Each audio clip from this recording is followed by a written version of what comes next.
Good afternoon, I'm Hippolyto Novello and it's time for News 5 at noon. So let's get into it with what's making headlines today. A BDF soldier shot and killed in Cricket Circle by his brother-in-arms. About 10 shots were fired. What led to the shooting? We'll have the details. And it's 11 days until January ends, so will the country's strongest union demonstrate? That's what the BNTU members voted back in December. Did it change their minds? The answer coming up. It's the start of the legal year beneath all those robes and pomp and circumstance. What it means for you. And in the US, Donald Trump is inaugurated as the 47th president. What it means for Belizeans living there. These stories and more coming up in just 1 minute. In the face of tragedy, you depend on accurate and timely information. In times of triumph, you seek to be inspired. You demand transparency and accountability. Your desire is to know and to understand, to be heard and seen. I take pride in telling stories that safeguard communities. Your dedication and success live on through these reports. Getting to the truth is my duty. My unwavering commitment is to tell the stories that matter the most to you. I am News 5.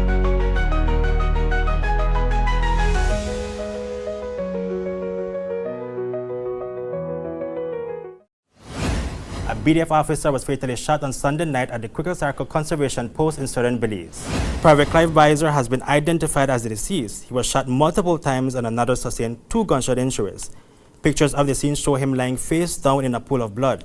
In an official statement, the BDF said that the officer is in stable condition and receiving medical care at the Punta Gorda Hospital. Both injuries were inflicted by a fellow patrol member. The police department is investigating the incident.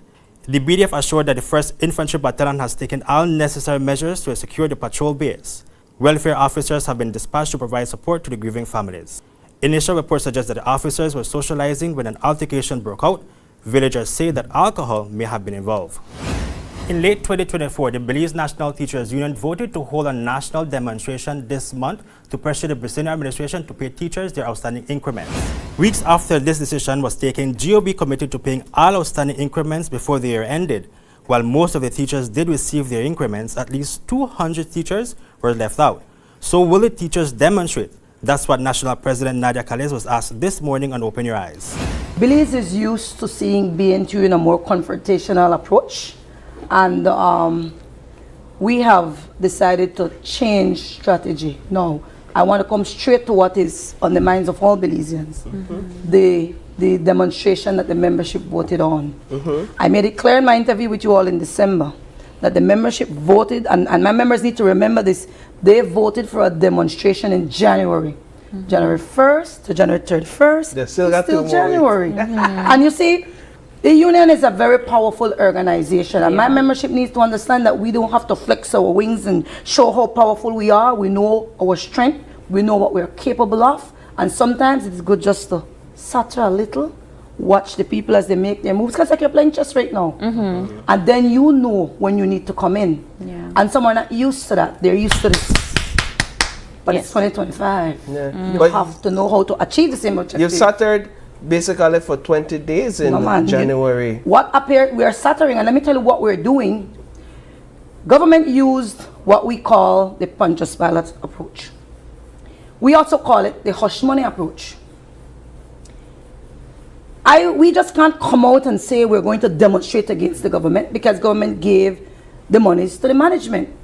What we needed to do is to ensure that the teachers who were supposed to be paid were paid. So what we have been doing since January 1st up to Friday was gathering data.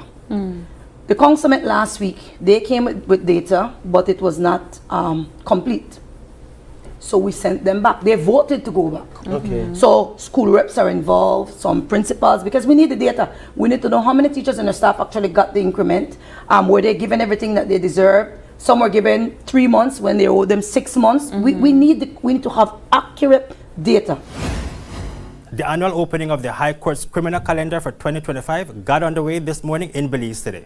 Following the church service, judicial leaders made their way over to the High Court where Chief Justice Louis Blenman inspected the Guard of Honor. The traditional pomp and circumstance parade was subdued this year by persistent drizzle. The judges, attorneys, and the media assembled in the CJ's courtroom for remarks by the CJ, the Attorney General, Anthony Sylvester, and the President of the Bar Association, William Linder. These presentations typically highlight the challenges and accomplishments of this past year. The new legal term will proceed under the theme, a transformed and more efficient judiciary. Elite basketball in Belize appears to be starting off the 2025 season with a great deal of confusion as two leagues are preparing to play ball this year. Fans are asking if the already established Belize Elite Basketball League will make way for the newly created Belize Premier Basketball League. The back and forth is certainly not a good look for basketball at this level. But what do players think about it? We spoke to two-time league MVP Nigel Jones. How are you feeling at this time about playing in the league this year? Well, honestly, bro, I think that it could work. I just feel like with the two leagues, whatever they're trying to figure out right now, I think it's possible. I just feel like if we're gonna make it work, it has to be two different times of the year, because I've seen it happen in other countries that I've played in before. They have the top league that plays in it for a certain group of time, and then when that season is done, the following league starts right after that.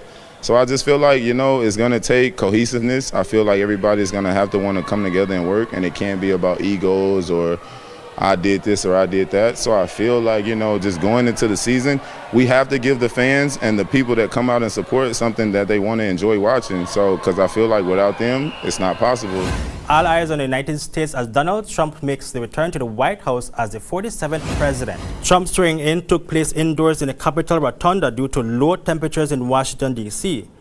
Trump has made it openly clear that his first actions in office will include executive orders on immigration. So, what does this mean for Belizeans living there? Well, the Trump administration is reportedly planning its first immigration raid in Chicago on Tuesday, targeting over 300 individuals with violent crimes histories. Chicago is where a lot of Belizeans live. It will be a week-long operation. Advocates fear that the raids may affect individuals with criminal records or with legal status. It is yet to be seen if any Belizeans will be caught under these operations, which are expected to intensify during Trump's term. The government has made it clear that Belize will only accept deportees who are Belizeans. This is after some Central American countries like Guatemala are considering accepting deportees from other countries. So that's a wrap for News 5 at noon. Join us again at 6 p.m. for News 5 Live. In the meantime, visit channel5belize.com and follow us on social media for real-time updates. And don't miss Open Your Eyes tomorrow morning for dynamic discussions. Thanks for tuning in.